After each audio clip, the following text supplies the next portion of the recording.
Okay, so moving on to how we're going to defend outside receivers. So we're talking about our press technique. So we always start with our guys like, why are we pressing?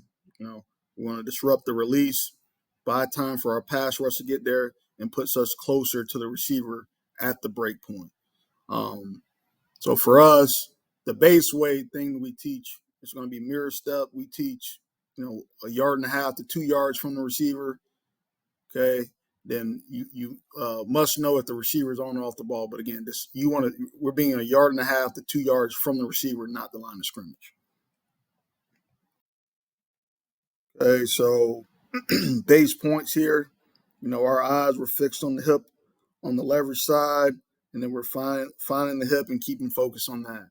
Okay, for footwork, we talk to the DBs about being patient. We don't want to lunge at the receiver. And then for me, a big thing is feet before hands. You got to move your feet before you shoot your hands. But we want to be able to stay square, not open up the gate. You got to keep a good base and then don't cross over, and always working to maintain lead position by taking our lateral steps. Okay, so like I said, the base thing we do teach is mirror press. Okay, we're just mirroring the steps of the receiver. So we're working to disrupt the timing of the receiver's release by using our feet and body, position wise, staying square we want to stay square as long as possible. All right, now you're not going to get some forceful reroute with this technique all the time. But mirror steps, DBs are mirroring the steps of the receiver, short, quick step, never clicking our heels, lead step, trail step. So if I'm stepping with my right foot, if I'm going to my right foot's got to step first, then my left foot. So right foot's my lead step, left foot's my trail step. Okay.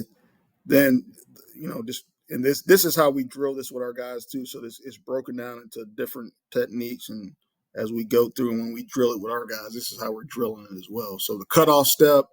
So as a receiver releases outside the framework of your body, you got to get a 45-degree cutoff step. Okay, so this is when we say we don't want to open the gate.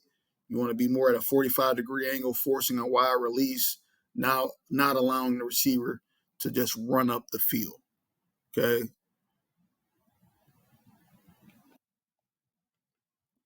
Now there might be times where you got a counter hip. All right, when the receiver has released inside or outside and then tries to work back to the other direction through the framework of your body, you got a counter hip. So you got to work on the counter hip with them. You're just flipping your hips at a 45-degree angle in the opposite direction without crossing over your steps.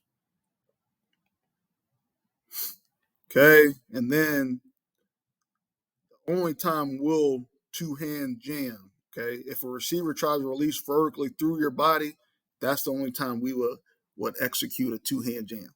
Okay, any other time when the receiver is releasing outside your body, we say you got the dead arm to the side of the release and long arm with the opposite arm. So the receiver is releasing to the DB's left side.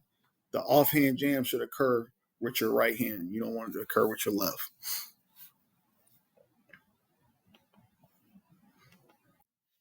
Okay, so just think where we've evolved over the years a little bit. Some guys are going to be a little bit better at different techniques than others. So, mirror stepping isn't necessarily the best technique for all of our DBs. So, we'll tailor to those guys a little bit where we'll use a hard press sometimes.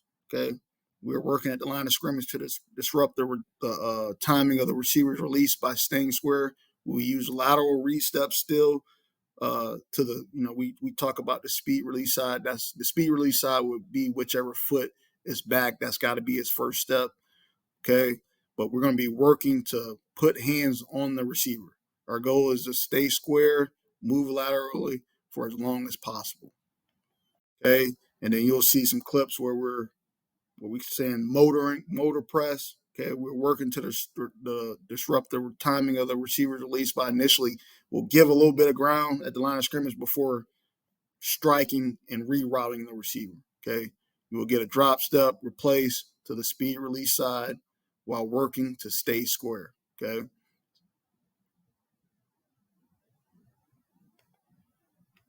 And again, It's always, obviously, your eyes are extremely important. Important.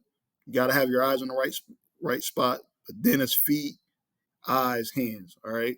You have to see the target to stay in front of the target. You have to see the target to jam the target.